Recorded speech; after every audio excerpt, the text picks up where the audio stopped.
We're going in chronological order, so we're going to start with chapter 3. Quinn is a teenage girl who wishes to contact the spirit of her mother, Lily. She goes to Elise, our hero demonologist, for help. Elise uses her abilities to help Quinn, but senses an evil force and tells Quinn, listen, girl, don't be trying to contact your mom anymore because it's dangerous. Later, poor Quinn gets hit by a car and both her legs are broken when she gets distracted by some weirdo, mysterious figure waving at her from a distance. She's stuck at home and is being haunted by these dark spirits, and she's seeing some evil presence called the man who can't breathe. Elise feels bad for Quinn's dad, Sean, because he lost his wife, and Elise has lost her husband too. But she's still not wanting to help Quinn get in touch with her mother because she's not trying to encounter that same evil spirit from before, an evil spirit called the Bride in Black who is hunting Elise. Her friend Carl tells her, girl, you got this. You're stronger than those bad spirits. And he reminds her of how she was able to help Josh Lambert back in 1986 and she's still alive. In the meantime, Quinn's brother Alex has her dad Sean contact Specs and Tucker, these internet demonologists. While Specs and Tucker try to help, Quinn is briefly possessed by the man who can't breathe, and her dad and brother are ready to kick Specs and Tucker out for being fakes. But then Elise arrives. She figures out that the dark spirit is trying to lure potential victims into the further to drain them of their life force and is all like, I'm going in. With the help of Specs and Tucker, of course. She encounters a Bride in Black and the spirit of her deceased husband, or so she thinks it is, until he tries to convince her to unalive herself so that they could be together. It turns out that it was a man who can't breathe trying to trick her. She returns from the further and says that Quinn has to defeat the demon on her own. They all join together and they contact the demon as a group because safety in numbers. And a voice tells Elise where to find a letter from Lily, Quinn's mother. Reading it helps to guide Lily's spirit, and she helps her daughter Quinn take down the demon and return to the world. Elise, Specs, and Tucker form their little demon super fighting team so that they can help others in need. And right before the movie ends, Elise is back home and her doggy barks at something unseen. Elise can't see that behind her, a red-faced demon, the one from the first Insidious movie, is watching her. Insidious: The Last Key. The movie starts out in 1953 with young Elise and her brother Christian seeing a ghost in their bedroom. Their dad, who's a total POS, isn't having any of this. He accuses Elise of lying and then he beats her and locks her in the basement. She opens a red door and becomes possessed by some demon called Keyface that unalives her mother.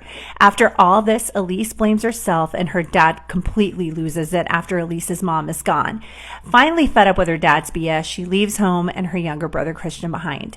Time jump to 2010, Elise is a paranormal investigator with her sidekicks Specs and Tucker. A guy named Ted comes to them for help, and it turns out that Ted's home where he's experiencing paranormal events is actually Elise's childhood home. While she's there, she finds her brother Christian's lost whistle that was supposed to signal for help back when they were kids, but it disappears when she sees a woman's spirit. The same spirit that she saw as a child. While at a cafe, Elise and her dudes meet Christian's daughters, her nieces, and she sees Christian, who's still pretty pissed off at her for leaving him behind. Elise hopes to fix things with her bro and hands Melissa, one of the nieces, a picture of the whistle, telling her to show it to Christian. While investigating in her former home, Elise discovers a young woman being held captive in some secret room. Ted reveals that he is the one who imprisoned her and locks the group inside. Specs takes Ted out in self-defense. Later, after the police clear out the house, Christian finds a whistle and Melissa, one of his daughters, is attacked by Keyface, a demon from Elise's past. She slips into a coma and is now stuck in the further. Elise tries to save Melissa and finds suitcases belonging to previous prisoners while searching the house. She realizes that her father, like Ted, was kidnapping girls. The girl that Elise saw when she was younger wasn't a ghost, but a woman named Anna being held captive by her father, who later unalived her. Keyface goes after Elise, sending her into the further. Imogen, Christian's other daughter, has the same gifts as her aunt Elise. She goes into the further as well, and Anna's spirit leads her to a prison that holds all of the souls that Keyface has taken. Elise realizes that Keyface was controlling her father and Ted all along and fed off the hatred and fear of the kidnapped girls.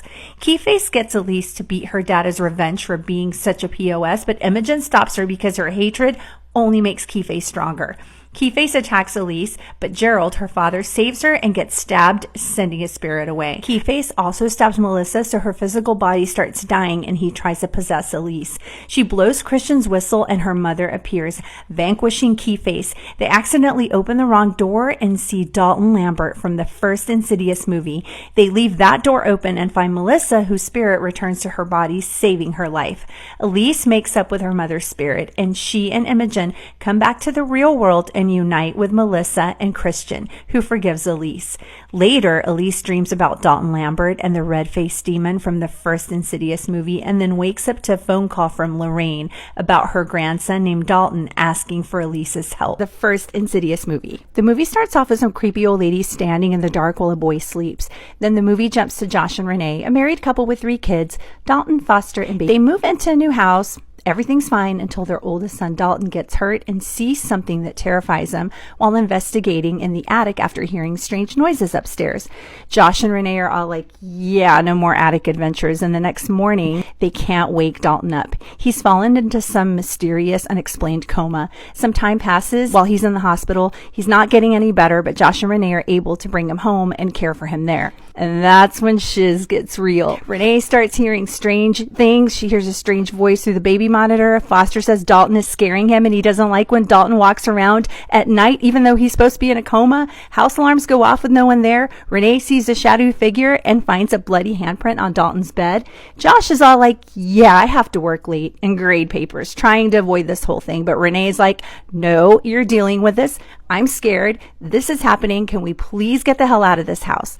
And unlike other horror movie husbands, Josh listens and they leave the house. So everything's all better now in their new home until Renee sees some old-timey newsy looking kid dancing around to that creepy Tiptoe Through the Tulip song. So it's back on again with the supernatural events. Josh's mother Lorraine comes to visit and says that she had a dream that some demonic entity was after Dalton. Then she sees it, the red-faced demon behind Josh. They run to Dalton's room and find him lying on the floor, and his room is a mess, like someone was in there.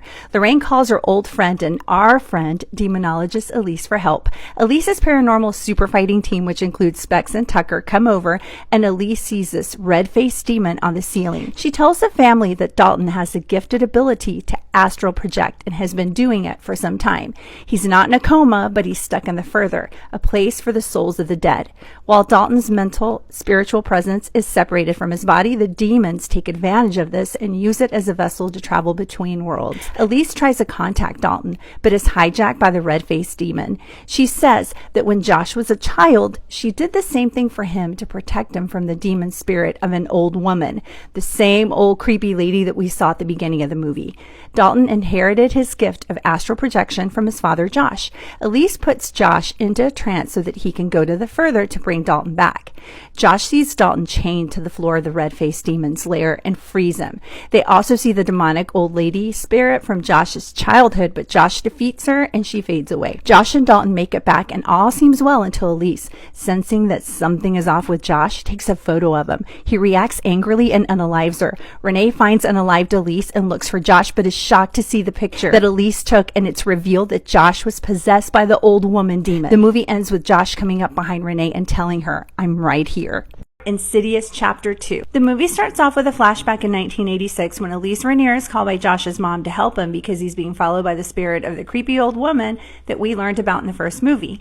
While trying to help, Elise gets her arm slashed by something unseen. Elise says, we need to erase Josh's memory so that he doesn't remember that he can astral project, and this will keep him safe.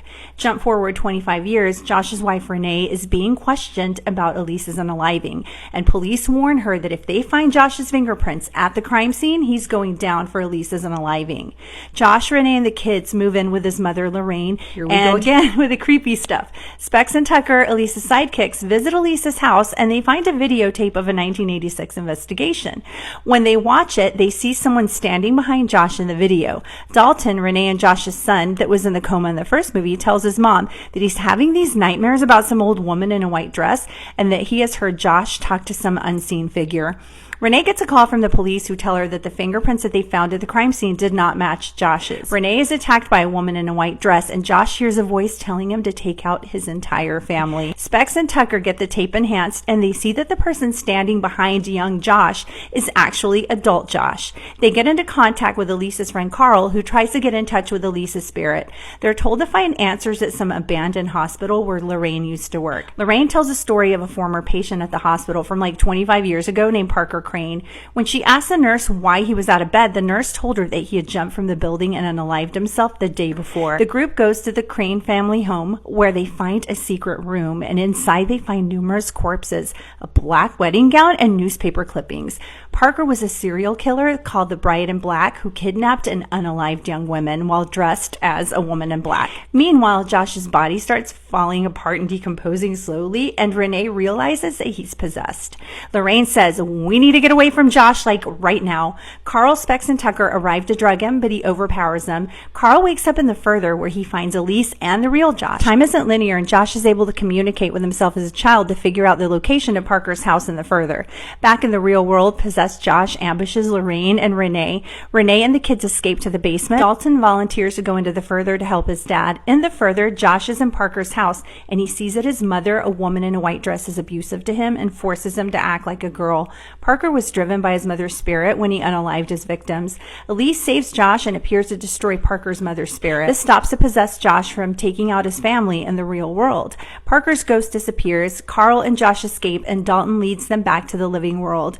Josh is finally back in his body. The Lambert family is finally reunited. Josh and Dalton have their memories suppressed by Carl for their safety. Sometime later, Specs and Tucker arrive at the house of a family whose daughter Allison is in an unexplained coma. They don't see, but we do, that Elise's spirit is passing between them and going into Allison's room. She gasps as she sees something in the corner of the room. Insidious, the Red Door. The movie starts off reminding us that Josh Lambert's memories and his son Dalton's have been repressed.